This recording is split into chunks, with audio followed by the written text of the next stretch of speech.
चलो, तो welcome everyone. शुरुआत करने जा रहे हैं फंजाई के लेक्चर 4 को। हमने अभी तक बात कर लिया है सेक्स हार्मोन्स इन फंजाई के बारे में। आप लोगों को पता होगा कि सेक्स हार्मोन फंजाई में किसने खोजा था? सेक्स हार्मोन किसने खोजा था? डी बैरी ने खोजा था। ठीक है, दो फंगस जो इसके लिए बहुत महत्वपूर्ण है, उनके नाम क्या थे अमरीन? बाइसेक्सुअलिस और क्या नाम था बताओ, याद है? निधि, कल आप लोगों को पढ़ाया गया था, आप लोगों को याद है? एकाइला बाइसेक्सुअलिस और एकाइला एम्बीसेक्सुअलिस। ठीक है, याद आ गया होगा। ठीक, चलो आज हम उसके आगे की चर्चा करेंगे। हेडिंग है हमारी हेट्रोथैलिज्म। हेडिंग है हमारी heterothallism. What does it means? Heterothallism का मतलब क्या होता है? देखो बेटा, हेट्रो का मतलब होता है, हेट्रोथैलिज्म का क्या मतलब होता है? कई बार जब जाइगोस्पोर बनते हैं तो वह सिंगल थैलस से ही बन सकते हैं। Zygospore can able to form from the single thallus. उसको क्या कहेंगे? देखो, during the study of mucorales, A.F. Blakeslee observed that some species develop zygospore independently। ठीक है, इंडिपेंडेंटली। लेकिन कुछ स्पीसीज में क्या होता है, दो की आवश्यकता ही होती है कि दो फंगस या दो थैलस जो कि डिफरेंट मेटिंग टाइप्स के हों, एक प्लस हो एक माइनस हो, या एक मेल हो एक फीमेल हो, तब वो दोनों जुड़ेंगे।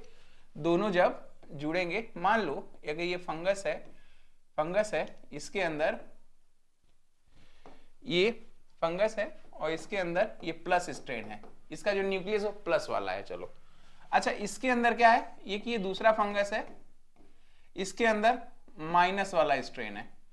जब ये आपस में फ्यूज करेंगे, तो एक इस तरह का स्ट्रक्चर दिखाई देगा, एक इस तरह का स्ट्रक्चर दिखाई देगा। देखो ऐसे मान लो,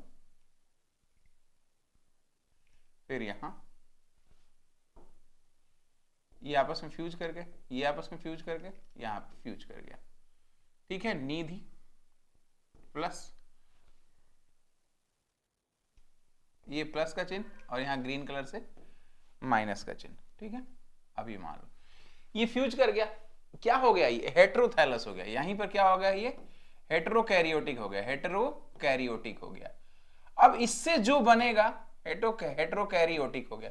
इससे जो जाइगोस्पोर बनेगा, वही जाइगोस्पोर आगे चल के डेवलप करेगा हेट्रोथैलस।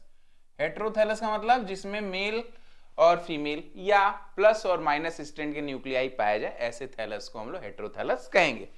क्या क्या पॉइंट याद रखने हैं, ये ज्यादा जरूरी है जानना। देखो अगर हम बात करें, ठीक है, अमरीन, निधि, बाकी सभी बच्चे, कौन कौन सा पॉइंट हमें इसमें याद रखना है? ये जो लिखवाया गया है ये तो लिखना ही है डेफिनेटली आप लोगों को।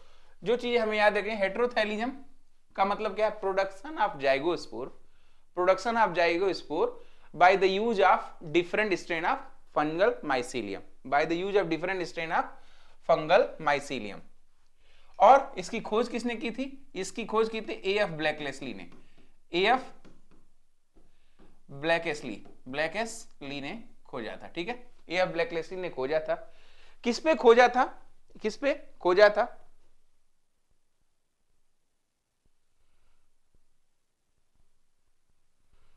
देखो किस पे खोजा था? इसमें उन्होंने खोजा था एकाइला एम्बीसेक्सुअलिस और एकाइला बाइसेक्सुअलिस पे ही खोजा था। इन्होंने खोजा था एकाइला एम्बीसेक्सुअलिस और एकाइला बाइसेक्सुअलिस। वही डीबेरी वाला ये फंगस है। डीबेरी का मतलब जिस पर किसकी खोज की गई थी? सेक्स हार्मोन्स की खोज की गई थी। ये वही वाला फंगस है। इसके साथ साथ कुछ और फंगस हैं जिसके ऊपर ये खोजा जा चुका है। फाइटोप्थोरा, पाल्मीबोरा, पेरोनोस्पोरा पैरासिटिका और क्लैडिएला मिराबिलिस। ठीक है, ये पांच का नाम आपको याद रखना है, ये इंपॉर्टेंट है। ये क्या है? इंपॉर्टेंट है। बाकी क्या दिया हुआ है? ये बाकी दिया है डेटा, आपको कब के लिए याद रखना है? ये अपने नोट्स में बना लेना, दिमाग में मत रखना। नोट्स में बना लेना, इसको बहुत दिमाग में ध्यान देने की जरूरत नहीं है। हेट्रोथैलिज्म जब शब्द बोला जाएगा तो आपको 3-4 चीजें याद रखनी है। किसे कहते हैं हेट्रोथैलिज्म? प्रोडक्शन ऑफ जाइगोस्पोर, यहां से यहां तक, production of zygospore by the use of different strain of fungi. ठीक, zygospore only when two mycelium of different strengths are come in contact, ठीक है, आर कम इन कांटेक्ट। ये चीजें आपको याद रखनी है। किसने खोजा था? एएफ ब्लैकेस्ली ने खोजा था। एएफ ब्लैकेस्ली ने खोजा था। किसको खोजा था? हेटेरोथैलेजम को खोजा था। फंगस के नाम 5 फंगस होंगे, वो ये हैं: एकाइला एम्बीसेक्सुअलिस, एकाइला बाइसेक्सुअलिस, फाइटोप्थोरा पाल्मिवोरा, पेरनोस्पोरा पैरासिटिका और ब्लास्टोक्लैडियला मिराबिलिस। ठीक है, क्लियर है यहां तक? आगे चलें। अब अगला हेडिंग है पैरासेक्सुअलिटी। हेडिंग है पैरासेक्सुअलिटी। नोट्स आप लोग पूरा ही बनाएंगे, ठीक है, नोट्स आप लोग पूरा बनाएंगे, जो प्रॉपर लिखा हुआ है वो स्टेप वाइज लिखेंगे, बट आपको क्या याद करना है वो मैं बता रहा हूं, ठीक है। पैरासेक्सुअलिटी का क्या मतलब? पैरा का मतलब डिफरेंट, सेक्सुअलिटी मतलब ऐसा जेनेटिक रिकॉम्बिनेशन। अब तक आपने पढ़ा होगा कि जो नए कैरेक्टर्स बनते हैं पैरासेक्सुअलिटी में, आपने पढ़ा होगा कि जो नए कैरेक्टर्स बनते हैं वह केवल सेक्सुअल रिप्रोडक्शन के द्वारा बनते हैं। क्यों? क्योंकि सेक्सुअल रिप्रोडक्शन में ही मियोसिस की प्रोसेस होती है। जब मियोसिस होगा तो उसकी पैकेटिन अवस्था में जेनेटिक रिकॉम्बिनेशन होगा। आपने क्या पढ़ा होगा कि अगर मियोसिस सेक्सुअल रिप्रोडक्शन की अवस्थाओं में, सेक्सुअल रिप्रोडक्शन की प्रोसेस में क्या होगा? मियोसिस होता है। अरे भाई, गैमेटिक मियोसिस होता है ना, स्पर्म और ओवा गैमेटिक मियोसिस से ही तो बनते हैं, ठीक है। मियोसिस होगा, कहां पे होगा? मियोसिस इन गैमीट्स होगा। इसी गैमीट के मियोसिस के दौरान क्या बन जाए? गैमीट के मियोसिस के दौरान बनता है जेनेटिक रिकॉम्बिनेशन होगा। जेनेटिक रिकॉम्बिनेशन होता है, रिकॉम्बिनेशन होता है, जेनेटिक रिकॉम्बिनेशन। जेनेटिक रिकॉम्बिनेशन किस अवस्था में होता है? सेल बायोलॉजी आप लोगों को पढ़ाया गया था, सेल बायोलॉजी पढ़ाया गया। किस अवस्था में होगा जेनेटिक रिकॉम्बिनेशन? पैकेटिन अवस्था में। प्रोफेज फर्स्ट के पैकेटिन में, लेप्टोटीन, जाइगोटीन, पैकेटिन, डिप्लोटीन और डाइकाइनेसिस, ये प्रोफेज के स्टेप हैं। याद है ना सबको? अमरीन, काव्या, निधि, लेप्टोटीन, जाइगोटीन, पैकेटिन, डिप्लोटीन और डाइकाइनेसिस। तो मियोसिस की जेनेटिक रिकॉम्बिनेशन कब होता है? पैकेटिन में। कब होगा? पैकेटिन में। ये आप लोगों ने सामान्य अवस्था में देखा है कि कब होगा। नए कैरेक्टर्स कब बनेंगे सेक्सुअल रिप्रोडक्शन में? जब जेनेटिक रिकॉम्बिनेशन होगा। लेकिन पोंटोकार्वो एंड रोपर ने 1952 में ये पाया, 2 फंगस उन्होंने लिए थे एक्चुअली, एस्परजिलस नीडुलेंस। एक सेकंड, पोंटोकार्वो एंड रोपर ने देखा क्या? हाँ, यहां पे है ना, एस्परजिलस नीडुलेंस और एस्परजिलस फ्यूमिगेटस पर, एस्परजिलस नीडुलेंस और एस्परजिलस फ्यूमिगेटस पे। यहां देखो, पोंटोकार्वो एंड रोपर ने खोज किया था। बेटा ये क्वेश्चन पूछा है, parasexuality is discovered by Pontecorvo and Roper या रेपर। पेंटोकार्वो एंड रेपर किस पे खोजा है? Aspergillus nidulans. एस्परजिलस नीडुलेंस, क्या सिर्फ एस्परजिलस नीडुलेंस पे? नहीं, एस्परजिलस फ्यूमिगेटस पे भी है। ये लिस्ट है: aspergillus nidulans, aspergillus niger, aspergillus fumigatus, penicillium chrysogenum, penicillium expansum, ustilago maydis, cephalosporium, mycophilum. ठीक है, cephalosporium, माइकोफाइलम।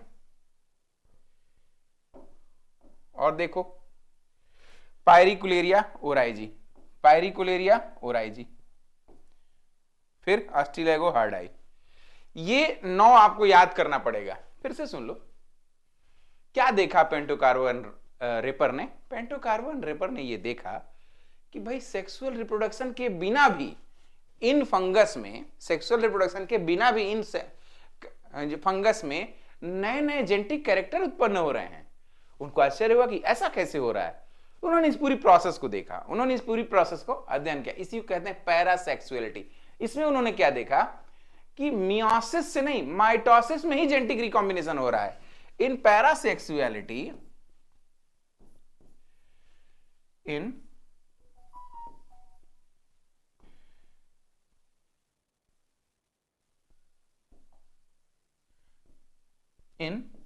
parasexuality, new characters form by the process of mitosis, समसूत्री विभाजन से ही, अर्धसूत्री की जरूरत ही नहीं पड़ी, by the process of mitosis, by the process of mitosis. ठीक है, पैरासेक्सुअलिटी तो कैसे डिफाइन करोगे, कोई पूछे कि पैरासेक्सुअलिटी किसे कहते हैं, तो पैरा का मतलब होता है बिसाइड ऑफ सेक्स, पैरासेक्सुअलिटी का मतलब beside of sex, beside of sex, parasexuality मतलब होता है बिसाइड ऑफ सेक्स। ठीक है, सेक्स के बिना। अब क्या मतलब है इसका, इसका मतलब ये है प्रोडक्शन ऑफ जेनेटिक रिकॉम्बिनेंट या new characters without the process of meiosis, without the process of meiosis is known as parasexuality.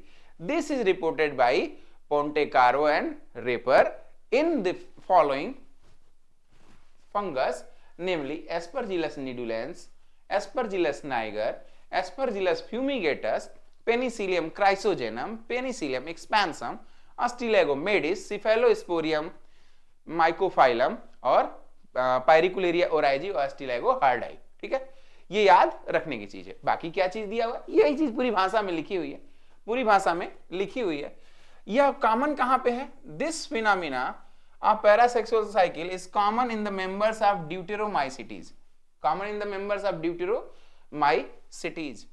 ठीक है, क्यों ड्यूटेरोमाइसिटीज, क्योंकि ड्यूटेरोमाइसिटीज को हमने बताया था कि इम्परफेक्ट पंजाई है, इनमें सेक्सुअल रिप्रोडक्शन पाया ही नहीं जाता, तो क्या इनमें नए नए कैरेक्टर्स नहीं आएंगे, आएंगे by the process of parasexuality. नए कैरेक्टर्स कैसे जनरेट होंगे, by the process of parasexuality. Hopefully आपको पैरासेक्सुअलिटी का कॉन्सेप्ट समझ में आ चुका होगा। काव्या, अमरीन, निधि, समझ में आ गया? Yes sir. अमरीन,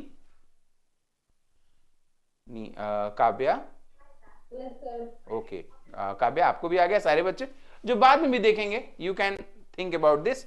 क्या क्या चीजें आपकी, पोंटेकारो एंड रोपर, ये क्वेश्चन 100 बार पूछा जा चुका है। क्या किसने डिस्कवर किया, पोंटेकारो एंड रोपर ने। किस पर किया, एस्परजिलस निडुलेंस में। क्या सिर्फ एस्परजिलस निडुलेंस में मिलता है, नहीं, एस्परजिलस निडुलेंस ओनली नहीं है, एस्परजिलस निडुलेंस के अलावा ड्यूटेरोमाइसिटीज के और भी मेंबर हैं, और ये फंजाई की लिस्ट है, इसमें से कोई भी अगर एग्जाम्पल में दिया है तो हम कह सकते हैं कि इनमें पैरासेक्सुअलिटी पाई जाती है। ठीक है, डन। नेक्स्ट हम बात करने जा रहे हैं कैसे थैलस ऑर्गेनाइज होगा, कैसे फंजाई में थैलस ऑर्गेनाइज होगा। हमने कई बार कहा है कि भाई कभी हम हाइफी बोल रहे हैं, कभी हम माइसीलियम बोल रहे हैं। आइए देखते हैं किसे हाइफी कहते हैं, किसे माइसीलियम कहते हैं। The first line indicates, the first line, ठीक है, please see the first line. ये जो फर्स्ट लाइन है बच्चों, यहां देखिए, the thallus of fungi usually consists of microscopic tubular filament called as hyphae, called as hyphae। आप गौर करोगे यहां पर माइक्रोस्कोप, धागे धागे जैसी संरचना, हाइफी वास्तव में होती कैसी है।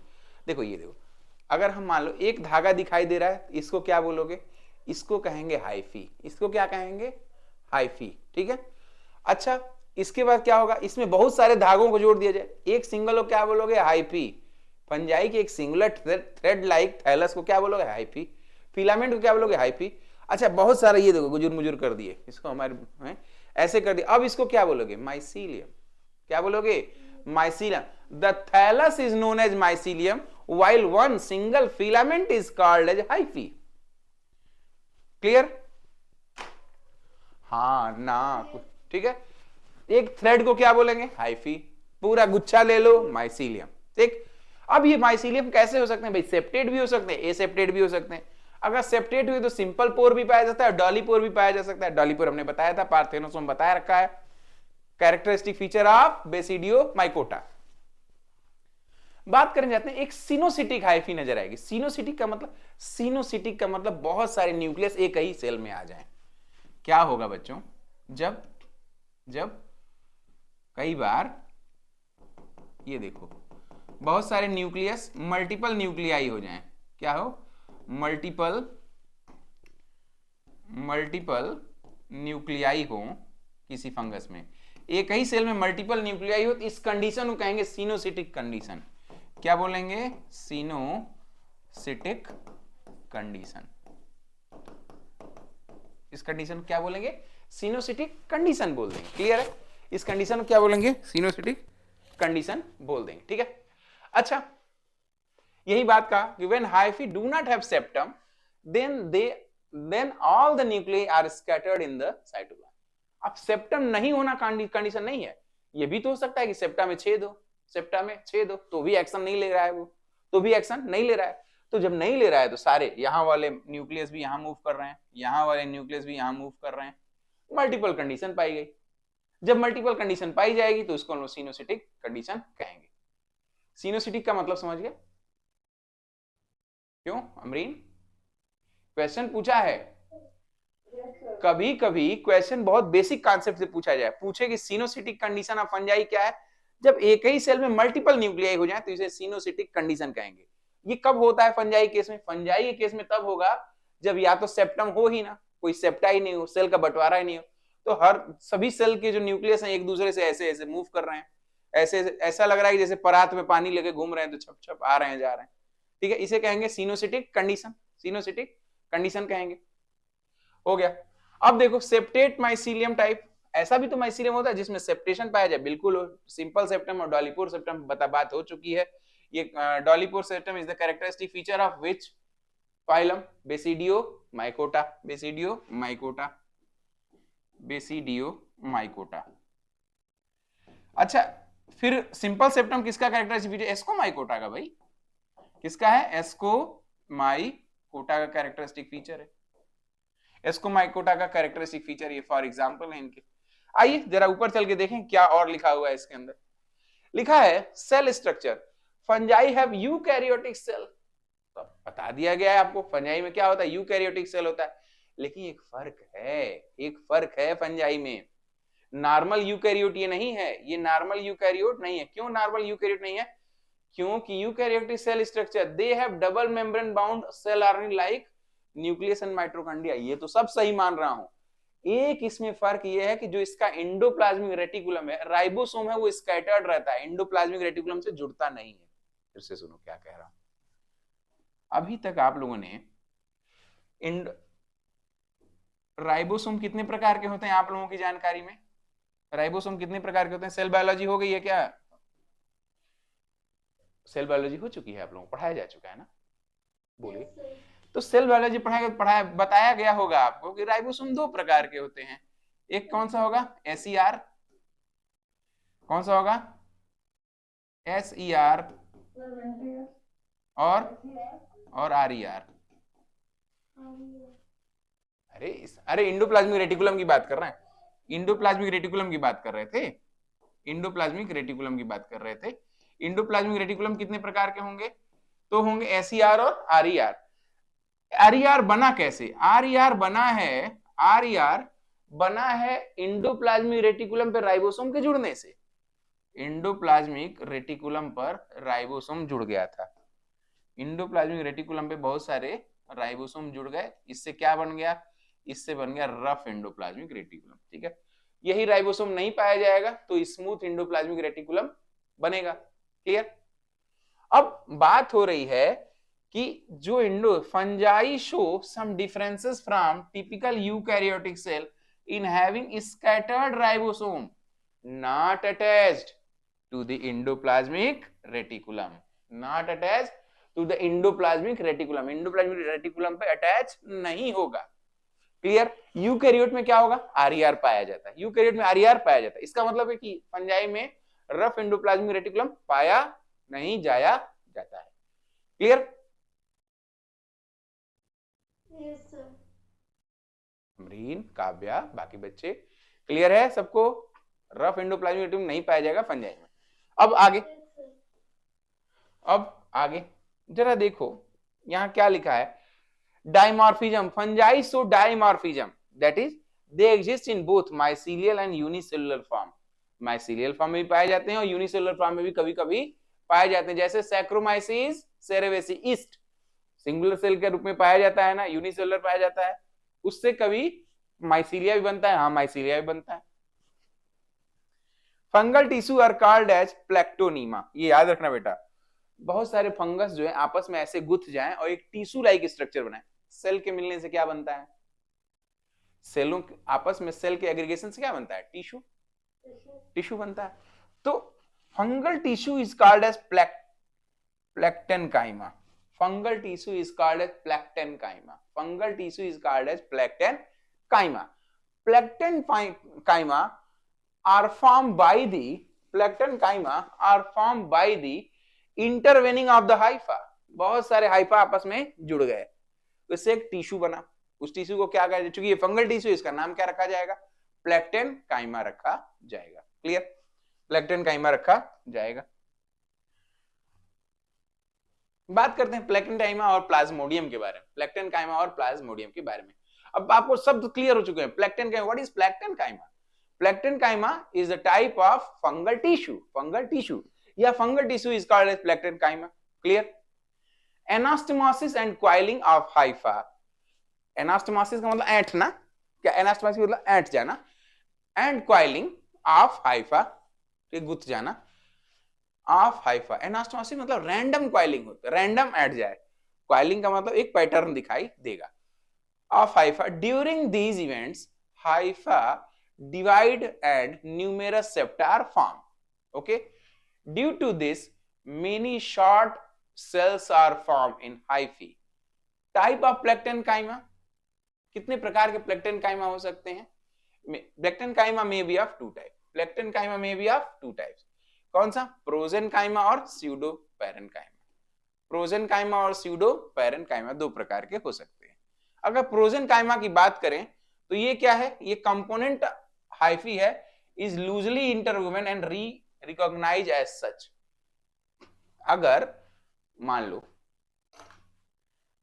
ये देखो एकदम टाइटली पैक्ड है ये हाइफा, इसको क्या कहेंगे?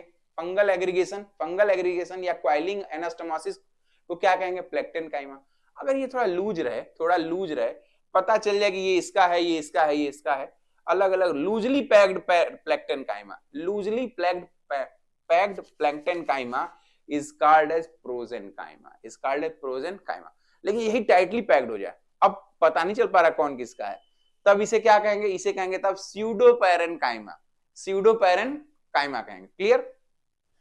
प्लेक्टेनकाइमा, प्रोजेनकाइमा और प्लेक्टेन स्यूडोपैरेनकाइमा अंतर है, प्रोजेन में लूजली होगा, फंगल हाइफी लूजली एग्रीगेट रहेंगे, जबकि स्यूडोपैरेनकाइमा क्या होंगे? स्ट्रांगली, बहुत ज्यादा स्ट्रांगली पैक्ड रहेंगे, उसमें दोनों अंतर पता नहीं चल पाएगा। आइए कुछ एग्जांपल देखिए प्लेक्टेनकाइमा टिश्यू के। प्लेक्टेनकाइमा टिश्यू के एग्जांपल स्ट्रोमेटा, स्यूडोस्क्लेरोसिया और स्क्लेरेशिया। राइजोमार्फ, आर्मिलेरिया मिलिया। राइजोमार्फ के लिए फेमस है आर्मिलेरिया मिलिया, इसको स्टार लगा देना, पूछा भी है। राइजोमार्फ फॉर्मेशन अकर इन आर्मिलेरिया मिलिया, आर्मिलेरिया मिलिया।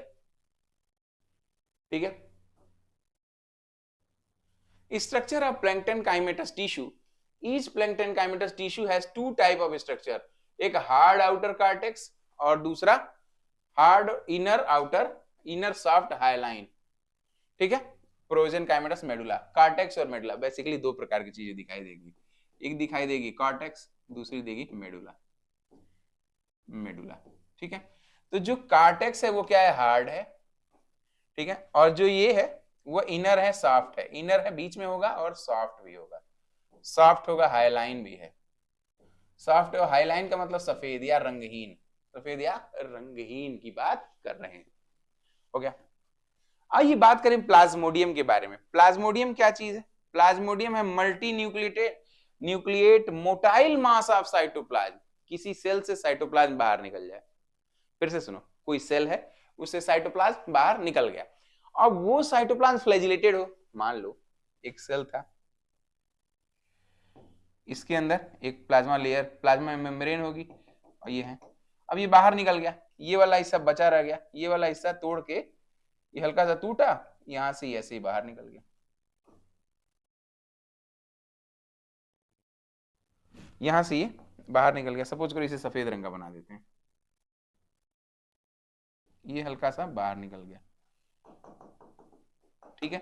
इसी में फ्लैजिला आ गए हों, इसी में फ्लैजिला आ गए हों, मोटाइल मास है, इसी को क्या बोलेंगे? इसी को बोलेंगे प्लाज्मोडियम।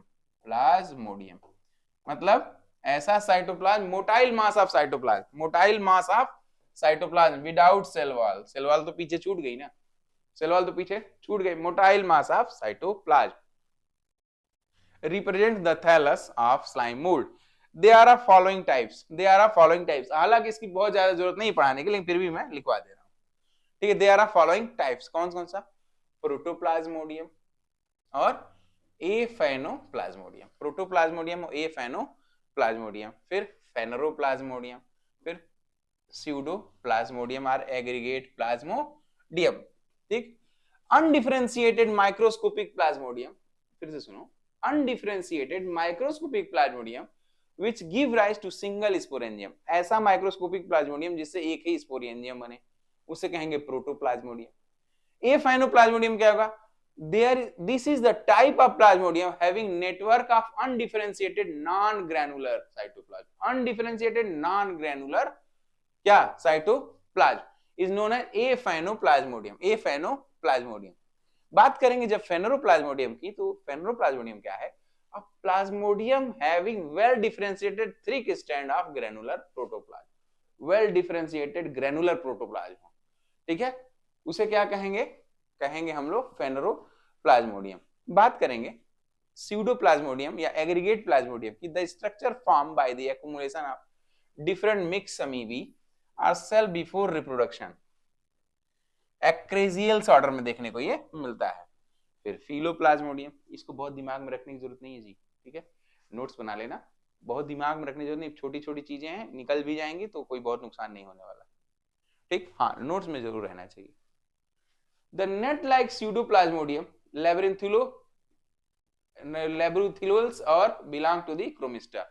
क्रोमिस्टा ऑर्डर बताए थे, क्रोमिस्टा बताए थे ना, फंजाई, क्रोमिस्टा, ये तीन बताए थे फाइलम आपको, उसका मेंबर है किंगडम। आइए अगला देखते हैं, रिजर्व फूड मटेरियल।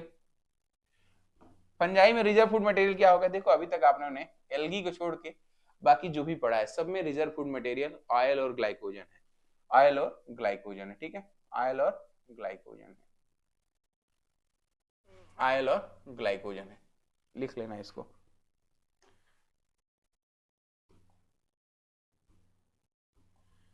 ठीक है, ऑयल और ग्लाइकोजन है। फंजाई का सेल वॉल किसकी बनी होती है? काइटिन की बनी होती है। सेल वॉल किसकी बनी होती है? काइटिन की बनी होती है। लेकिन गौर करना, एक एक्सेप्शन भी है, ऊमाइसिटीज और हाइपोकाइट्रिडियोमाइसिटीज। फिर से सुनो, ऊमाइसिटीज और हाइपोकाइट्रिडियोमाइसिटीज, ठीक है, CNB GAZNB, ठीक है। हाइपोकाइट्रियोमाइसिटीज और ऊमाइसिटीज एक ही में है, एक ही में है, ये काइट्रिडियोमाइसिटीज के मेंबर हैं। ऊमाइसिटीज, हाइपोकाइट्रिडियोमाइसिटीज, इसमें सेल वॉल सेलुलोज की बनी होती है।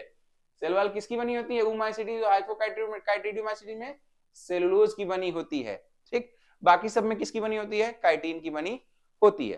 काइटिन का एक बार फार्मूला पूछा है बेटा, C22, थोड़ा सा ये टाइपोग्राफिकल मिस्टेक है, C22 H54 N40, ठीक है, N40, हाँ N40, ठीक है, N40 का N, ये है अपना काइटिन, ठीक, ये है अपना काइटिन। O21 भी है बेटा, O21 भी लगा लेना, O21, ये है काइटिन। इसी के बार बार रिपीटेड यूनिट्स पाए जाएंगे। क्या है काइटिन?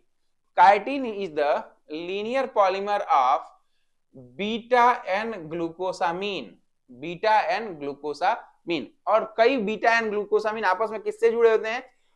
अल्फा 1,4 नहीं सॉरी बीटा 1,4 ग्लाइकोसिडिक बॉन्ड से, बीटा 1,4 ग्लाइकोसिडिक बॉन्ड से जुड़े रहते हैं, सिडिक बॉन्ड से जुड़े रहते हैं। कौन जुड़ा रहता है बीटा 1,4 ग्लाइकोसिडिक बॉन्ड से? कौन जुड़ा रहता है? तो जुड़ा रहता है linear polymer of N acetyl glucosamine.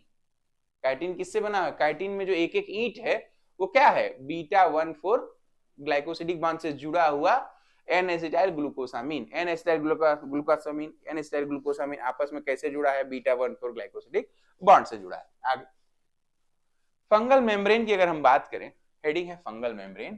Fungal membrane की बात करें तो is made up of phospholipid bilayer, phospholipid bilayer की बनी होती है, made up of phospholipid bilayer like the normal eukaryotes. A normal eukaryotes, the fluidity is controlled by sterols. हमारे शरीर में जो सेल वॉल की फ्लूइडिटी है वो स्टेरॉल के द्वारा कंट्रोल की जाती है, ठीक है। मैमल्स में यानी हम लोगों में किसके, कोलेस्ट्रॉल के द्वारा। लेकिन फंजाई में अर्गोस्टेरॉल के द्वारा। फंजाई में फ्लूइडिटी किसके द्वारा कंट्रोल की जाती है, अर्गोस्टेरॉल के द्वारा। मैमल्स में कोलेस्ट्रॉल के द्वारा। ठीक है, मैमल्स के अलावा जितने हैं जीव यूकैरियोटिक हैं तो उनमें किसके द्वारा, किसके द्वारा, उसमें स्टेरॉल्स के द्वारा, उसमें स्टेरॉल के द्वारा। हम लोग में कोलेस्ट्रॉल के द्वारा, हम लोग में कोलेस्ट्रॉल के द्वारा। ठीक है, एक्सेप्शन देखो, एक्सेप्शन काइट्रीडियोमाइकोटा और ऊमाइकोटा जिसमें कोलेस्ट्रॉल के द्वारा फ्लूइडिटी नियंत्रित की जाती है। एक्सेप्शन काइट्रीडियोमाइकोटा और ऊमाइकोटा। आप गौर करो कि ज्यादातर जितने एक्सेप्शन मिलेंगे ये काइट्रीडियोमाइकोटा, ऊमाइसीटीज, हाइपोकाइट्रीडियोमाइसीटीज और काइट्रीडियोमाइकोटा इन्हीं में मिल रहे हैं। याद रखना, भूल भी जाओ तो ट्रिक क्या देखना, अगर ऊमाइकोटा है तो जानना कि कुछ ना कुछ इसमें डिफेक्ट है, एक्सेप्शनल वाला ग्रुप ही है वो। ठीक है, अच्छा एंटी फंगल एंटीबायोटिक्स के बारे में एक टॉपिक पूछा है, anti fungal antibiotics. There are two type of anti fungal antibiotics. कौन कौन सा, पॉलीइंस और एजोल, पॉलीइंस और एजोल। ठीक है, ये एंटी फंगल एंटीबायोटिक है, मतलब फंगस को मारने वाले एंटीबायोटिक, फंगस को मारने वाले एंटीबायोटिक, पॉलीइंस और एजोल। पॉलीइंस में दो प्रकार के एंटीबायोटिक आते हैं, निस्टेटिन और एम्फोटेरिसिन। अक्सर आप लोग दवाइयां देखते होंगे, अगर एंटी फंगल दवाइयां खरीदने जाते होंगे तो उनमें जो पीछे लगा होगा वो पॉलीइंस लगा होगा, एम्फोटेरिसिन, पॉलीइन आ गया ना। इसी तरह से एजोल मिलेगा, ट्रायाजोल, इमिडाजोल, ऐसे करके आएगा। ये दो प्रकार के एंटी फंगल एंटीबायोटिक्स होते हैं, पॉलीइंस और एजोल, पॉलीइंस और एजोल। कैसे काम करेंगे, मोड ऑफ एक्शन देखिए। पॉलीइन एंटीबायोटिक अगर आपने खाया है तो यह फंगस में जाके छेद कर देगा, फंगस के माइसीलियम में जाके या सेल में जाके छेद कर देगा।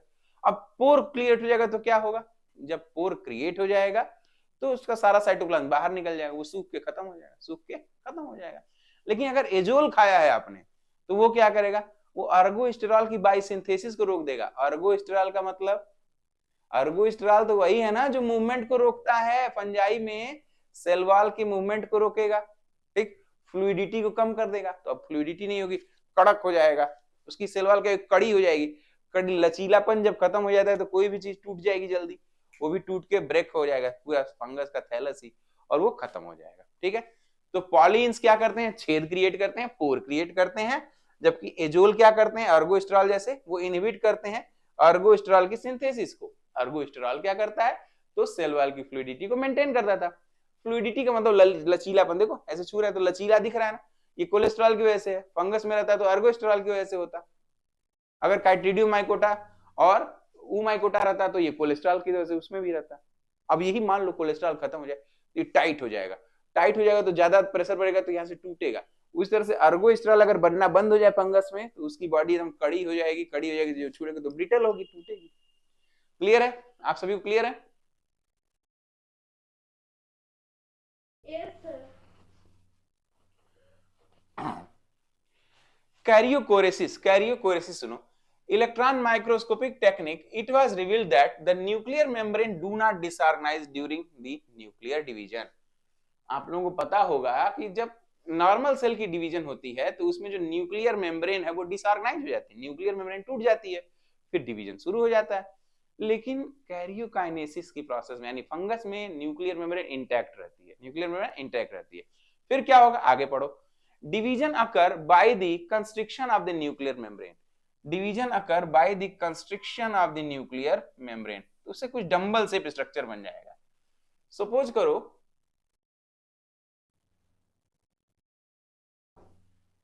काव्या, ये देखो दिखाई दे रहा है, मान लो ये सेल है, ये क्या है, न्यूक्लियर मेम्ब्रेन है, ये क्या है, न्यूक्लियर मेम्ब्रेन है। ठीक है अमरीन, न्यूक्लियर मेम्ब्रेन है। ठीक, अच्छा अमरीन वो मिल गया था आपको, लिंक्स मिल गए थे, काम आया आपको, शुरू हो गया आपका काम फंजाई के सारे। हाँ, एल्गी, एल्गी था ना, एल्गी नहीं, इकोलॉजी के सारे थे उसमें क्वेश्चंस जो हम लोगों ने प्रैक्टिस सेशन में सॉल्व किए थे। ठीक है अमरीन, अमरीन, फातिमा, काव्या, मेरी आवाज पहुंच रही है ना आप लोगों तक? Yes, sir. चल ठीक है, तो अब सुनो, इसकी कैरियोकोरेसिस की जो डिस्कवरी किया था वो मूरे ने किया था। कहाँ किया था? मूरे ने किया था, मूरे साहब ने किया था इसको, मूरे ने। आप गौर करो, फार्मर और मूरे ने मियोसिस माइटोसिस में से किसी एक चीज की खोज की थी, बताओ कौन सी? बताओ, फार्मर और मूरे ने क्या डिस्कवर किया था न्यू सेल बायोलॉजी में? अच्छा सुनो, तो न्यूक्लियर मेम्ब्रेन इंटैक्ट रहेगी, discover result a dumbbell shaped structure form called this process. इसी को, ये डंबल शेप्ड न्यूक्लियर मेम्ब्रेन है, इसी को DOUMBL dumbbell shaped nuclear membrane is called as karyochorisis, karyochorisis, ठीक है, karyochorisis. Discovery, this was discovered by Moore. Prolonged zygotic diploid phase, prolonged zygotic diploid phase is reported in Allomyces, Oomycetes and yeast। Allomyces, Oomycetes और yeast। कैरियोकोराइसिस किसमें देखने को ज्यादातर मिलता है? तो Allomyces, Oomycetes और yeast, ठीक है। ये क्या है? ये जेनरा है, ये क्या है? जेनरा है। अगला किंगडम फंजाई। अब हम लोग एक एक किंगडम को पढ़ने जा रहे हैं। किंगडम फंजाई में सबसे पहले हम लोगों ने क्या पढ़ा था? काइट्रीडियम, CNBZAZMB पढ़ा था ना, वो सब हम लोग एक एक करके उसके कैरेक्टर्स के बारे में पढ़ेंगे। हेडिंग डालेंगे आप लोग फाइलम काइट्रीडियोमाइकोटा के बारे में, काइट्रीडियोमाइकोटा के बारे में। देखो बेटा, फाइलम काइट्रीडियोमाइकोटा का जनरलिस्टिक कैरेक्टरिस्टिक्स देखो, ये स्मॉलेस्ट है, simplest and most primitive fungi है। Smallest, simplest and most primitive fungi है। इनकी खास बात क्या है? ये काइट्रीडियन वर्ड से लिया गया, जिसका मतलब होता है लिटिल पॉट। ये क्वेश्चन पूछा हुआ है, ये क्वेश्चन पूछा हुआ है। काइट्रीडियोमाइसिटीज निम्न में से इसको क्या कहते हैं? वास्तव में इसका जो लिटरल मीनिंग है वो है लिटिल पॉट। क्या है? Little pot. क्या इसके डिस्टिंग्विश फीचर हैं? इसके क्या है distinguish feature? Ladies and gentleman, the distinguish feature of this phylum is the production of motile zoospores having a single posterior wepless flagellum। याद रखना, motile zoospore with posterior whipless type of flagellum, not tinsel, whipless type of flagellum. मतलब flagella पे कोई धागा या रेशा नहीं पाया जाएगा, टिंसल नहीं पाए जाएंगे, फ्लीमर्स नहीं पाए जाएंगे। विपलेस टाइप और टिंसल टाइप देखा है ना? विपलेस का मतलब चाबुक जैसा, एकदम प्लेन, ठीक है। तो क्या फीचर है? ऐसा जूस्पोर जिसके पीछे पोस्टीरियर पोर्शन में एक फ्लैजिलम पाया जाता है। सिंगल पे ध्यान दें, having a single posterior whipless flagellum. Important, very very important. ये आगे ध्यान रखना, हमें क्या दें? काइट्रीडियोमाइकोटा के मेंबर तो स्मॉल होते हैं, प्रिमिटिव होते हैं, ये सब याद रख लो। स्मॉल है, प्रिमिटिव, सबसे पहले यही बने थे पंजाई में। फिर क्या डिस्टिंग्विश कैसे अलग करेंगे बाकी लोगों से? इसको अलग करने का खास बात, कारण क्या है? इसमें क्या क्वालिटी है? इसमें है motile zoospore have a single posterior whipless type of flagellum. Clear? अब आगे टैक्सोनॉमी की बात करें, यानी कि क्लासिफिकेशन, आइडेंटिफिकेशन एंड क्या है? नॉमेनक्लेचर। इन तीन चीजों से मिलकर बना होता है। काइट्रीडियोमाइकोटा इज डिवाइडेड इनटू काइट्रीडियोमाइसिटीज एंड मोनोब्लेफरोडियोमाइसिटीज, ठीक है। काइट्रीडियोमाइसिटीज और मोनोब्लेफरिडोमाइसिटीज से मिलकर के बना होता है क्या?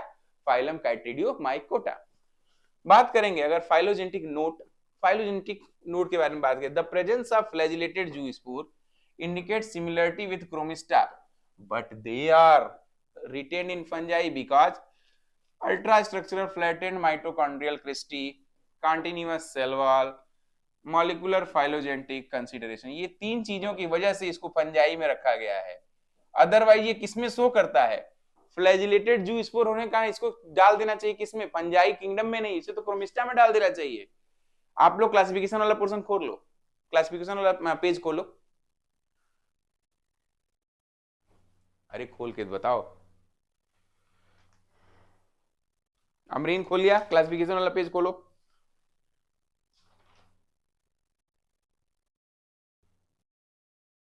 काव्या, दीदी खोलो।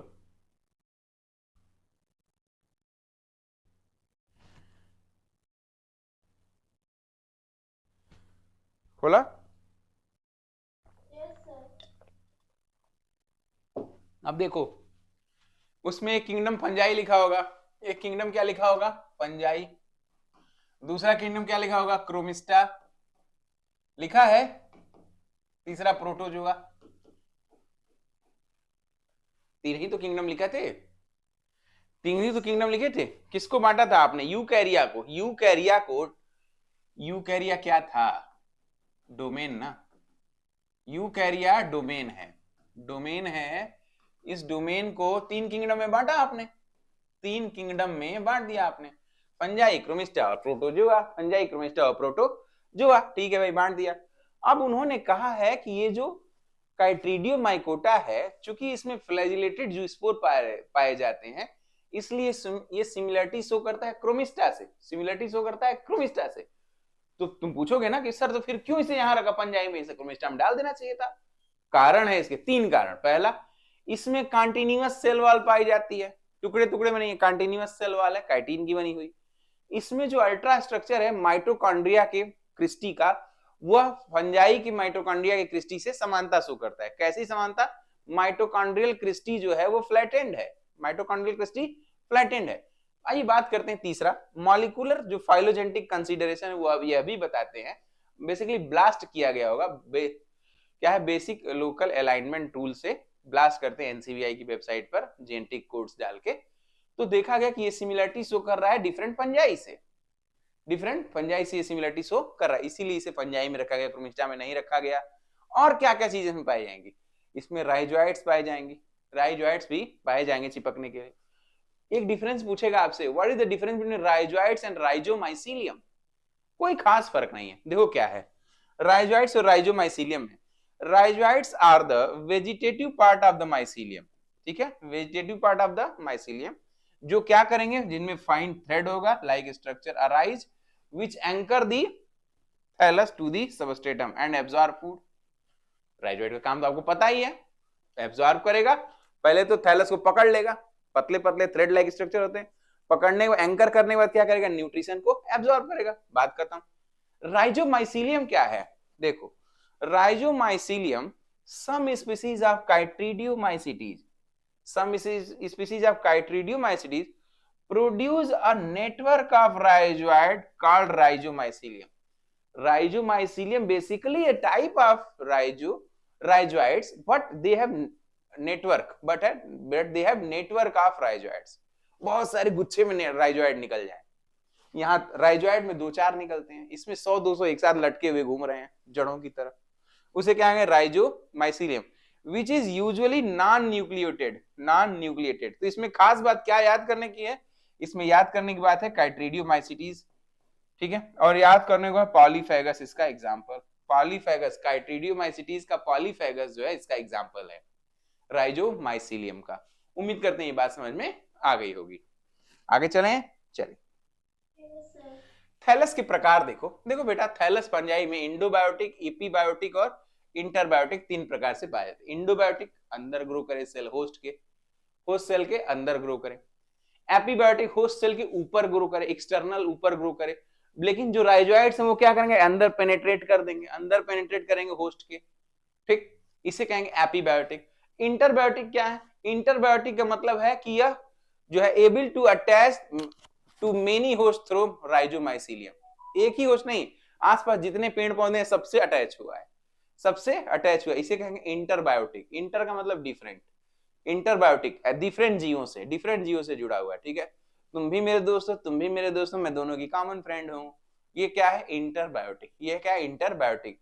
तुम भी अपना नोट्स दे दो, तुम भी अपना नोट दे दो, मैं पास हो जाऊं, तुम लोग ऐसे बेरोजगार रहो, ठीक है, ये है इंटरबायोटिक। इंटरबायोटिक लोगों से सावधान। आइए, अरे यार ये तो मैंने प्रवचन कर दिया, बहुत बढ़िया, क्यों, अच्छा बोला? Yes sir. बजाओ तालियां जोर की। चलिए भैया जाओ। जीनस सिनकाइट्रियम इंडोबायोटिकम की बात करने जा रहे हैं, सिनकाइट्रियम इंडोबायोटिकम की बात करने जा रहे हैं। ये बड़ा इंपॉर्टेंट जनरा है, किसका जनरा है ये? काइट्रीडियोमाइसीटीज का जनरा है, काइट्रीडियोमाइसीटीज का जनरा है। देखिए क्या है, this is the largest genus which cause gall disease on vascular plant। याद रखना, क्वेश्चन पूछा है ये, ऐसा फंगस जो गाल डिजीज प्रोड्यूस करता है। लार्जेस्ट जनरा सिनकाइट्रियम जनरा जो है लार्जेस्ट जनरा है, जो कि गाल डिजीज। गाल क्या है? गाल डिजीज जो छोटे छोटे जो पिंपल्स हैं, पत्तियों के ऊपर छोटे छोटे गांठ गांठ जैसे दिखाई देने, पिंपल्स जैसे दिखने लगते हैं, इसको गाल डिजीज कहते हैं। गाल डिजीज वैसे तो एक बैक्टीरिया भी काज करता है, कौन सा बैक्टीरिया है वो? जैंथोमोनास सिट्राई, गाल of citrus, citrus canker disease cause करता है, ठीक है। फिलहाल क्या सिनकाइट्रियम का, हाँ सिनकाइट्रियम भी काज करेगा। सिनकाइट्रियम टैक्सिकाई टाराक्सी, सॉरी, सिनकाइट्रियम टाराक्सी काजेस गाल एंड हाइपरट्रोफी टू टैरेक्सम ऑफिसिनाले, डेंडेलियन बोला जाता है इस प्लांट को, नाम है टैरेक्सम ऑफिसिनाले, बोटेनिकल नाम है, डेंडेलियन इसका लोकल नाम होगा। Synchytrium endobioticum cause black wart disease of potato, list में नाम है आपके, याद रखो, स्टार लगाओ। सिनकाइट्रियम इंडोबायोटिकम क्या करता है?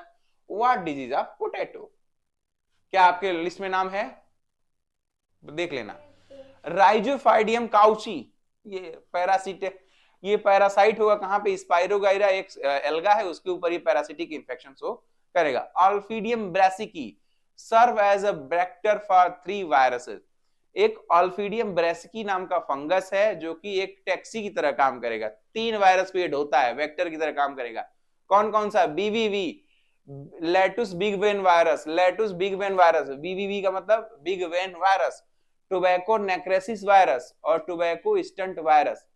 बीवीवी, टीएनबी और टीएसबी, ये वायरस जो है ऑल्फिडियम ब्रासिकी के ऊपर सवार हो जाते हैं, और इन तीनों को कौन ढोता है? ऑल्फिडियम ब्रासिकी, टैक्सी की तरह काम करेगा, वेक्टर की तरह काम करेगा। अगला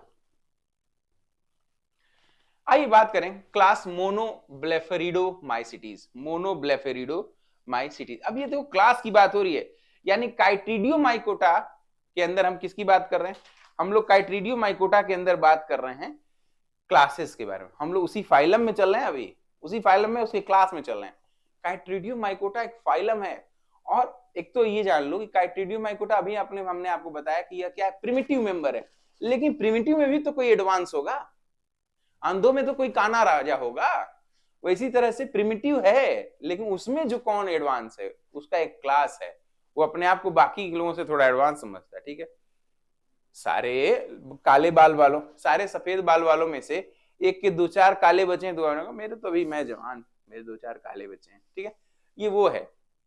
this is the highest evolve member of phylum Chytridiomycetes, बशर्ते काइट्रीडियोमाइसिटीज खुद ही बहुत पिछड़ा हुआ है पूरे फंगस में, प्रिमिटिव है, ठीक। वेल डेवलप माइसिलियम थैलस, ये आपको पता है, हाँ, इसको मोनोब्लेफेरोमाइसिटीज के लिए रंपोसोम पाया जाता है, रंपोसोम के लिए फेमस है, रंपोसोम के लिए फेमस है। Presence of rumposome in the zoospore, क्या है भैया ये रंपोसोम? कुछ नहीं बेटा, आगे बता रहे हैं। The thallus may be simple and unbranch. Reproduction की जब हम बात करेंगे तो they are only chytrids with non-motile female gametes, non-motile female gametes and smaller motile male gametes, जिसे oogamete होगा। This type of gamete interaction is not known elsewhere in the fungi, और जब नहीं कहीं पाया जाएगा तो ये अपने आप में एक इंपॉर्टेंट फीचर हो जाएगा। क्या मतलब? फीमेल जो है वो मोटाइल नहीं है, और मेल जो है स्मॉलर है और मोटाइल है, ऊगैमी को शो कर रहा है, ऊगैमी का मतलब लार्ज साइज का फीमेल होगा। ऐसा कहीं और देखने को नहीं मिलता है, केवल मोनोब्लेफेरिडोमाइसिटीज ऑफ काइट्रीडियोमाइकोटा में देखने को मिलता है। आइए मूव ऑन टू द रंपोसोम। रंपोसोम क्या है? एक टूथ लाइक, दांत के जैसा स्ट्रक्चर है, इंसेक्शन एंड हनीकॉम। एक्चुअली क्या है? ये एक हनीकॉम लाइक स्ट्रक्चर है, हनीकॉम लाइक स्ट्रक्चर है जो कि पौधों पे ग्रो कर रहा होता है। प्लांट पे अगर आप कहीं पे ऐसे ग्रो करता हुआ फंगस देख रहे हैं, यही कहते हैं रंपोसोम। ये क्या है? रंपोसोम है, इस तरह का स्ट्रक्चर है। Tooth like structure in section and honeycomb like structure in the surface view involve in the regulation of fungal flagellar activity. Flagellar activity, कहीं पे भी आपको फ्लैजिला से घूमते हुए ऐसा दिख रहा है कि हनीकॉम तैर रहा है, तो आप समझ जाएंगे ये रंपोसोम है। ये मेंबर किसका है? मोनोब्लेफेरिडोमाइसिटीज का मेंबर है, मोनोब्लेफेरिडोमाइसिटीज का मेंबर है।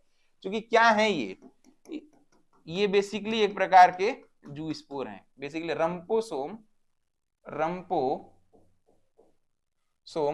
Is responsible for the flagellar activity.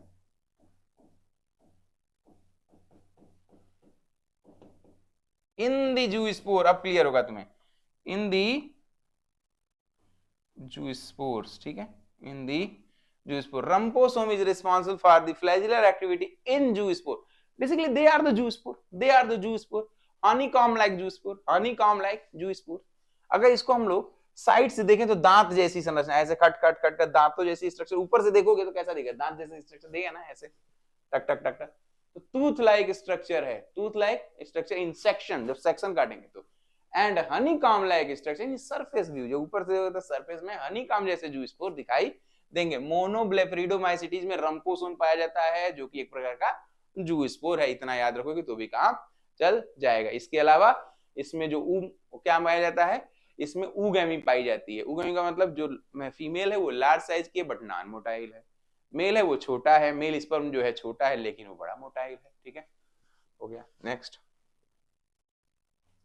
Phylum नियोएलीमास्टिगोमाइकोटा. नियोएलीमास्टिगोमाइकोटा हमने बात किया था कि जो फंजाई किंगडम है, CNB ZA GNB, याद है ना आप लोगों को, CNB ZA GMB.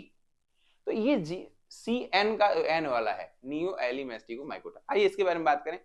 इसमें क्या बात ये है कि जो ये कहां पाया जाएगा, इससे एक बार क्वेश्चन RPSC में क्वेश्चन आया है बेटा, ये गाय और बैल के रूमेन एंड कॉमन में पाया जाएगा, इंटेस्टाइन के रूमेन एंड कॉमन में पाया जाएगा, रूमेन कॉमन एंड सीकम में पाया जाएगा. ठीक है, लिखा होगा. एनाएरोबिक सेप्रोब्स होते हैं ये, इनको ऑक्सीजन की जरूरत नहीं होती. एनाएरोबिक सेप्रोब्स होते हैं, क्योंकि इंटेस्टाइन में पाया जाएगा तो ऑक्सीजन पहुंचेगी नहीं. Rumen and caecum of the herbivore, rumen and caecum of the herbivore लिखा हुआ है. ठीक, एब्सेंस ऑफ माइटोकॉन्ड्रिया. माइटोकॉन्ड्रिया ऊर्जा की जरूरत ही नहीं है. क्यों? क्योंकि पचा पचाया भोजन ले रहा है. Explain the anaerobic region. अच्छा, जब इसके पास है ही नहीं माइटोकॉन्ड्रिया तो फिर ये कैसे NADH को बदलेगा? NADH को NAD प्लस, NADH को NAD प्लस में, बेटा ये H नहीं होगा, यहाँ पे मिस्टेक हो गई टाइप की. NADH को NAD प्लस में कैसे बदलेगा? ये बदलेगा हाइड्रोजिनेज एंजाइम के द्वारा. हाइड्रोजिनेज एंजाइम ऑक्सीजन की प्रेजेंस में भी काम करेगा, NADH को NAD प्लस में बदल लेगा. इसकी खोज किसने किया था? इसकी खोज किया था रूमेन और कॉमन में देखा था. Rumen of the ship, ship के इंटेस्टाइन को काटा, उसमें से निकाला था ऑर्पिन नाम के एक वैज्ञानिक ने. ऑर्पिन नाम के एक वैज्ञानिक ने. भूल जाओगे कोई बात नहीं, भूल जाओ. नियोएलीमास्टिगोमाइकोटा खास बात क्या याद रखने वाली है, कि एनाएरोबिक फंगस है जो जानवरों के इंटेस्टाइन के रूमन और सीकम में पाया जाता है. बस इतना याद रखना.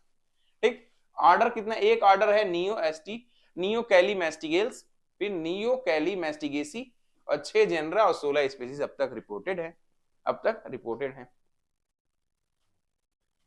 आइए बात करें फाइलम ब्लास्टोक्लैडियोमाइकोटा. ब्लास्टोक्लैडियोमाइकोटा कैटेगरी भाई ट्रू माइसीलियम है, ट्रू माइसीलियम है.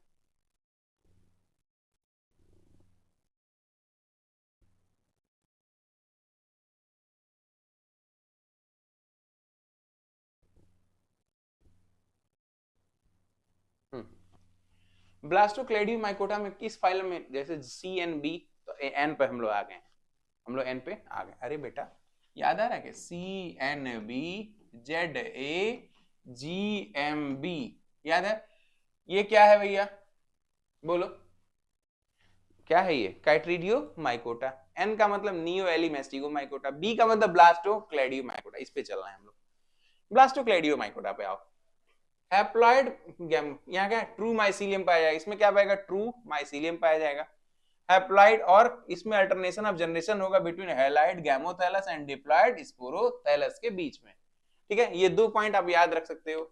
तीसरा पॉइंट जो आपको याद रखना है वो यह याद रखना है कि इसके जो न्यूक्लियस है, जो न्यूक्लियर कैप पाया जाएगा, इसमें contains all cellular ribosome surrounded by a double layered membrane. ठीक है, इसमें जो राइबोसोम होगा वह डबल लेयर मेम्ब्रेन का से कवर रहेगा, डबल लेयर मेम्ब्रेन से कवर होगा, जिसको हम लोग न्यूक्लियर कैप बोलेंगे. न्यूक्लियर या राइबोसोमल कैप बोला जाएगा. Very important. अगर किसी को कुछ पॉइंट्स याद रखना हो ब्लास्टोक्लैडियोमाइकोटा की, तो याद रखना है कि ट्रू माइसीलियम है, और ट्रू माइसीलियम से अल्टरनेशन ऑफ जनरेशन भी इसमें पाया जाता है. न्यूक्लियर कैप पाया जाएगा. जूस्पोर में जो न्यूक्लियस है, जो राइबोसोम है, उसके ऊपर क्या न्यूक्लियर कैप पाया जाएगा. क्या मतलब? उसका जो राइबोसोम है उसके ऊपर 2 लेयर बने रहेंगे. 2 लेयर की कवरिंग पाई जाएगी। एक और चीज पाई जाएगी, साइड बॉडी। साइड बॉडी ये भी इंपॉर्टेंट है। साइड बॉडी एक प्रकार का जायंट साइज माइटोकॉन्ड्रिया है। Giant size mitochondria attach with lipid granules. बड़े आकार का माइटोकॉन्ड्रिया है। साइड बॉडी बड़े आकार का एक माइटोकॉन्ड्रिया है। इसके साथ तीसरा गामा पार्टिकल, ये भी इंपॉर्टेंट है। ये कप शेप स्ट्रक्चर है containing protein, only found in the zoo spore and disappear after germination. तो इसका जो जू स्पोर है, इसका ब्लास्टोक्लेडियोमाइकोटा का जो जू स्पोर है, उसमें 3 कैरेक्टर। पहला न्यूक्लियर कैप, दूसरा साइड बॉडी, तीसरा गामा पार्टिकल। ये 3 चीजें पाई जाती हैं। क्लियर? ब्लास्टोक्लेडियोमेटा क्या मैं याद करने वाली क्या चीज है? True mycelium. आंख बंद करके सोचो, मैं सोचवा रहा हूं, आंख बंद कर लो, सोचो। ब्लास्टोक्लेडियोमाइकोटा में 3 चीजें याद करनी होगी। पहला ट्रू माइसीलियम, दूसरा अल्टरनेशन ऑफ जनरेशन, हैप्लॉइड गैमोथैलस और डिप्लॉइड स्पोरोथैलस के बीच में, तीसरा जो इसका जू स्पोर है उसमें 3 चीजें और पाई जाती हैं, जैसे न्यूक्लियर कैप पाया जाएगा या ribosomal cap. Ribosome basically 2 layer में ढका रहता है, रजाई ओढ़े रहता है। साइड बॉडी जायंट साइज का माइटोकॉन्ड्रिया पाया जाएगा। फिर gamma particle cup shape structure पाया जाएगा जो कि प्रोटीन को कैरी करेगा। ठीक है, यही याद इसमें रखने योग्य है। अब इस फाइलम में कुछ जेनरा है, उसके बारे में बात कर लेते हैं। जैसे इसमें एक क्लास है ब्लास्टोक्लेडियोमाइसिटीज, एक ऑर्डर है ब्लास्टोक्लेडियल्स और 5 फैमिली। आइए कुछ फैमिलीज के बारे में चर्चा करेंगे। उसमें जीनस ब्लास्टोक्लेडियला, ये जीनस है बेटा। Found in soil. बेसिकली ये सॉइल फंजाई होते भी हैं। ब्लास्टोक्लेडियला, अब आपको ब्लास्टोक्लेडियोमाइकोटा का कैरेक्टर तो पता चल गया, side cap, ribosomal, side body, ribosomal cap और क्या होगा, गामा पार्टिकल। ब्लास्टोक्लेडियला कहां पाया जाएगा? सॉइल में पाया जाएगा। ब्लास्टोक्लेडियला सिंप्लेक्स और ब्लास्टोक्लेडिया इमरसोनाई।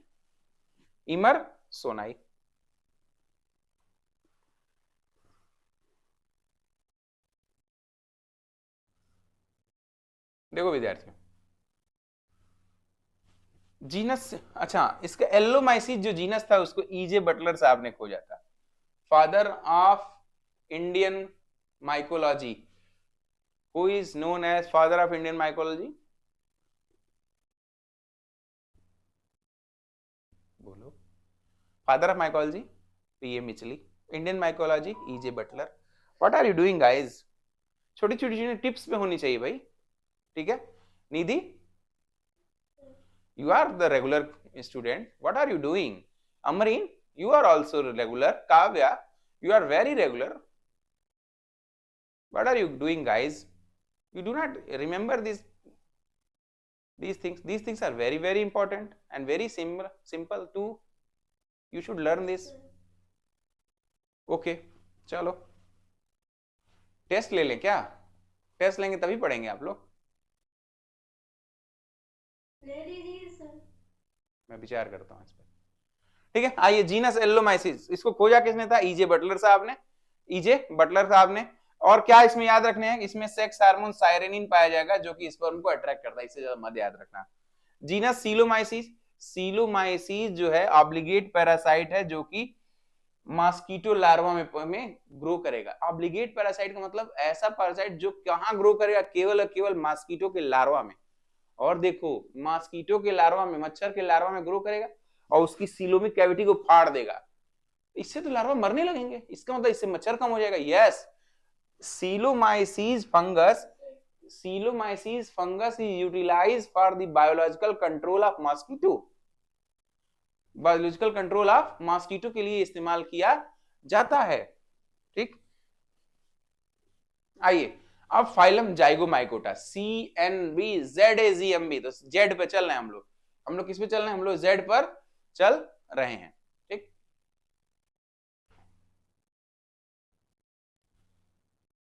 फाइलम जाइगोमाइकोटा के मेंबर को देखिए।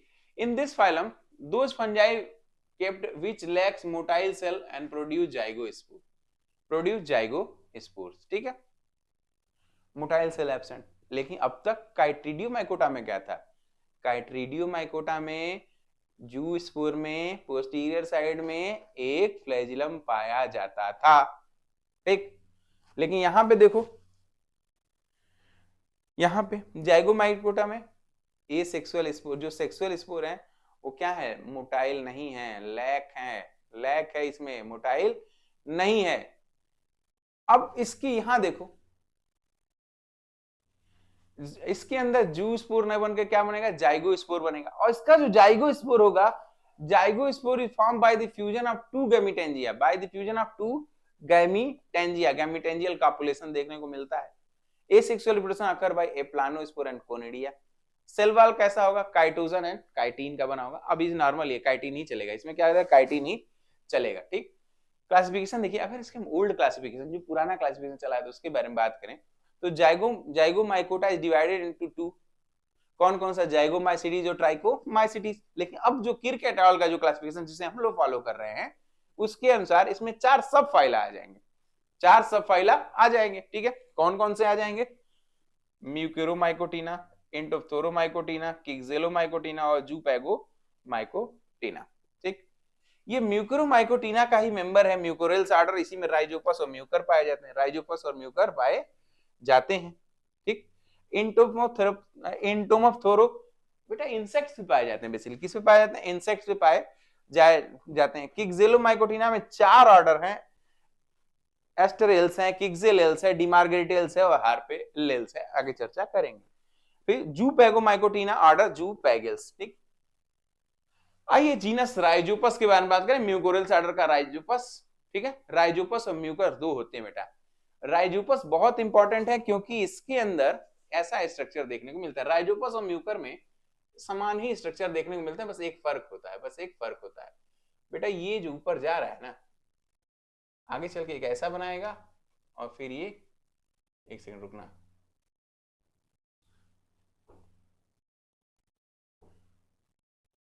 ये जो दिखाई दे रहा है आप लोगों को यहां पर, वो ये है,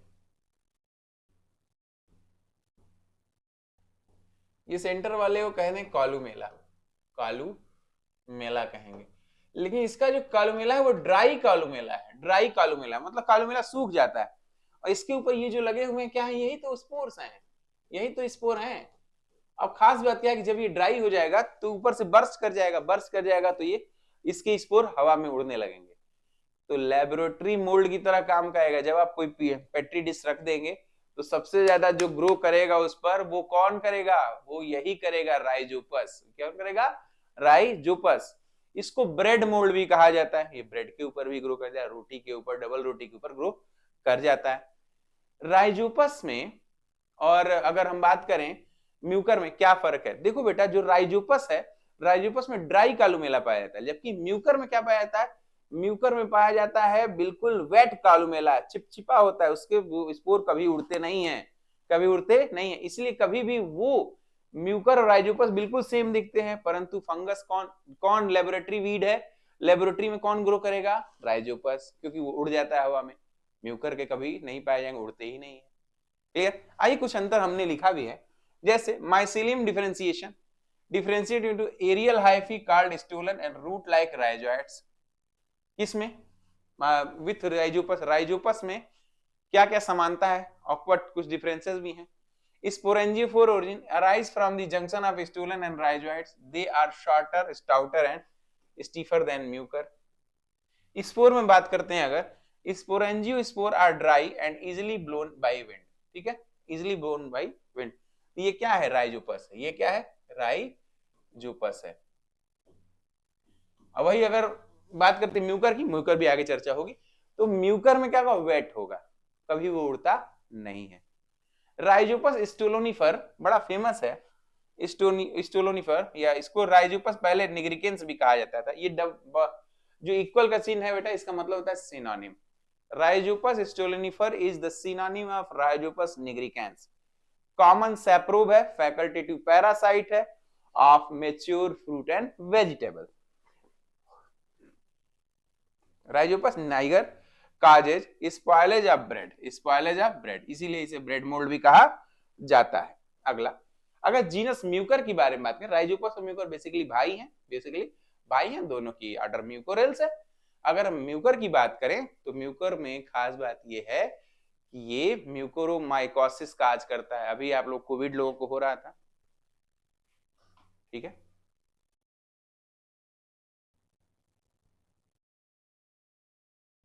अभी आप लोगों ने देखा बीच में कोविड के दौरान लोगों को आंख में एक फंगस का इन्फेक्शन है जिसे ब्लैक फंगस बोला जाता है। ये ब्लैक फंगस बेसिकली म्यूकोरेल्स ऑर्डर का एक मेंबर है, म्यूकोरेल्स ऑर्डर का एक मेंबर है म्यूकर। इस म्यूकर से हो आंखों में ग्रो कर गया। इसके जो स्पोर होते हैं बेसिकली वो ब्लैक कलर के होते हैं, बेसिकली वो ब्लैक कलर के होते हैं। जरा देखो कैसा दिखता होगा, ये इस तरह का कुछ फंगस दिखाई देता है। इसके जो स्पोर हैं वो यहाँ जाके ऐसे बनेंगे, यहाँ जाके ऐसे बनेंगे, ये देखो। और इसका स्पोर ब्लैक कलर के होंगे, इसको मैं यहाँ रेड से दिखा दे रहा हूँ, ब्लैक कलर के होंगे लेकिन इसको मैं रेड से दिखा दे रहा हूँ, आप लोग समझिए। इतना ज्यादा बनता है ये स्पोर इतना ज्यादा बनता है कि पूरी की पूरी आंख डैमेज हो जाती, पूरी की पूरी आंख डैमेज लोगों की हो जाती, जहां ग्रो करता वही डैमेज हो रहा था, ठीक है, जहां डैमेज करता। लेकिन ये लेबोरेटरी वीड की तरह काम नहीं करेगा, क्योंकि इसका जो कालूमेला है, ये जो सेंटर में कालूमेला है, ये वेट है, चिपचिपा है। कालू मेला जो है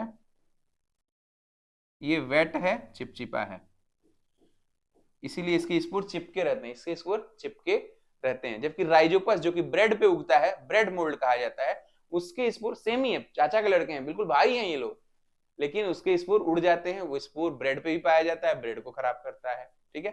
और ये अगर शरीर में घुस गया तो शरीर को भी खराब कर देता है, वेरी डेंजरस, वेरी डेंजरस, ठीक है। क्लियर हो गया। अब आइए बात कर देते हैं, इसमें एक पाया जाता है अगर ये CO2 प्रेजेंट आंखों में या कहीं बॉडी में चला जाए, वहां पर क्या करेगा, वहां पर ये ऑक्सीजन जहां नहीं मिलेगी वहां पे ये फॉर्म करेगा कंडीशन, जिसे कहेंगे टारुला कंडीशन। एक प्रकार का स्पोर है, एक प्रकार का स्पोर है टारुला, एक प्रकार का स्पोर है टारुला। जनरली टारुला 4 सेल के बने होते हैं, जनरली टारुला 4 सेल के बने होते हैं, ठीक है। एनारोबिक लिक्विड स्ट्रक्चर होता है, फंजाई एग्जिस्ट इन CO2 की प्रेजेंस में, जहां CO2 ज्यादा होगा बेसिकली ऑक्सीजन कम हो जाएगा, ठीक है काव्या, जहां पे CO2 ज्यादा होगा इसका मतलब ऑक्सीजन कम हो गया। अब वहां पे किस कंडीशन पाया जाएगा, टारुला कंडीशन में पाया जाएगा। स्पोरेंजियम कालुमुलेट होगा, कालुमेला है, sporangium present on hyphae dissemination. इसका dissemination sporangium wall spore remain firmly adhere to the columella in a drop of liquid, ठीक है। Thus Mucor spore do not cause laboratory contamination.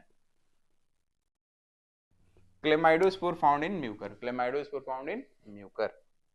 अगला अब आ गया है बड़ा ही फेमस जीनस है पाइलोबोलस, जीनस है पाइलोबोलस। अभी आप लोगों को इसका जादू देखेंगे आप लोग।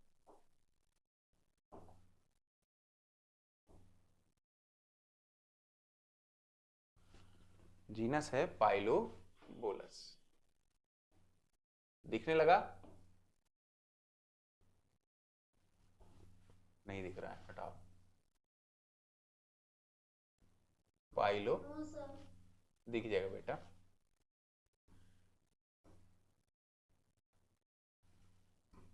पाइलोबोलस, ये जीनस है,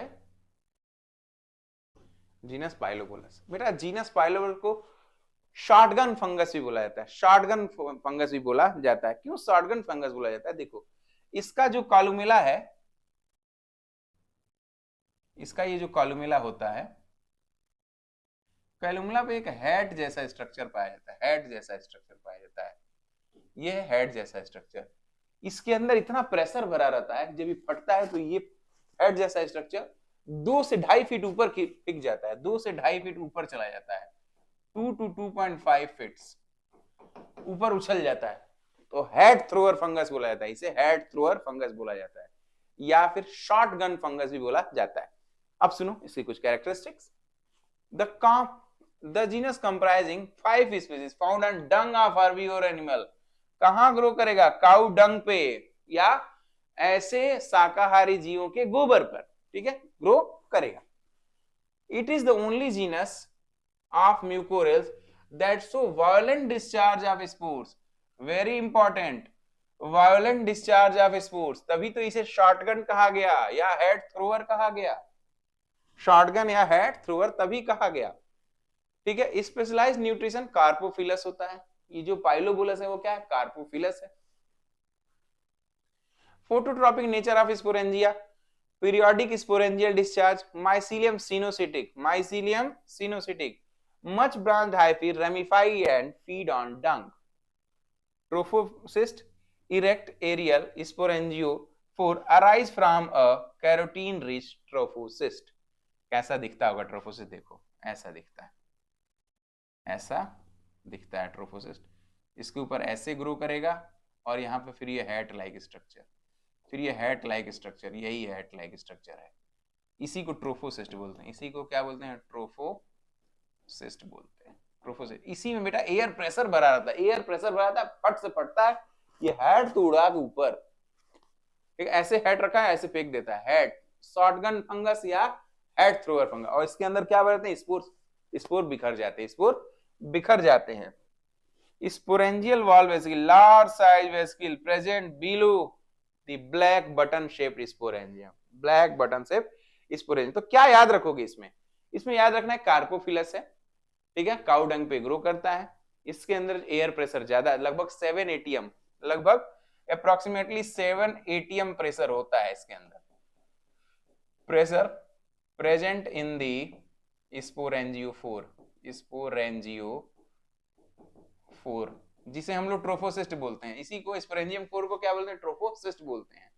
ये 7 एटीएम दाब बहुत होता है, फट से पिघेगा। तो ये जो हैट है वो 2.5 फीट ऊपर, छोटो इतना छोटा फंगस जो आंख से क्लियर दिखाई नहीं दे रहा है, वो फेंकता है 2.5 फीट ऊपर। इसके लिए तो बहुत बड़ी बात है, इसके लिए तो चंद्रमा तक फेंक दिया, इतनी बड़ी बात होगी। ठीक है, अगला स्पोर डिस्चार्ज मैकेनिज्म। वही पूरी बात हमने बता दी है कि इसमें 7 एटीएम दाब पाया जाता है, 2 से 2.5 मीटर ऊपर तक ये फेंक देता है। अगला, अच्छा ये हो गया यहां तक। तो इसके साथ ही हम लोग आज का सेशन समाप्त करते हैं, आज का सेशन समाप्त करते हैं। कल फिर हमारी क्लास होगी, कल इसके आगे और पढ़ेंगे। उम्मीद करते हैं जल्दी से हमारा सिलेबस समाप्त हो जाएगा। Now question are welcome. अगर किसी विद्यार्थी को कुछ पूछना हो तो आप हमसे क्वेश्चन पूछ सकते हैं। मुझे लगता है कि 2 से 3 क्लासेस और बचेंगी, जो कि बहुत बड़ा है, बहुत सारी चीजें हमें पढ़नी है, छोटी छोटी चीजें बची हुई हैं, उसको हम लोग कवर अप कर लेंगे। ठीक है, तो गुड नाइट एवरीवन। हाँ, किसी को कुछ पूछना है तो क्वेश्चन आर वेलकम।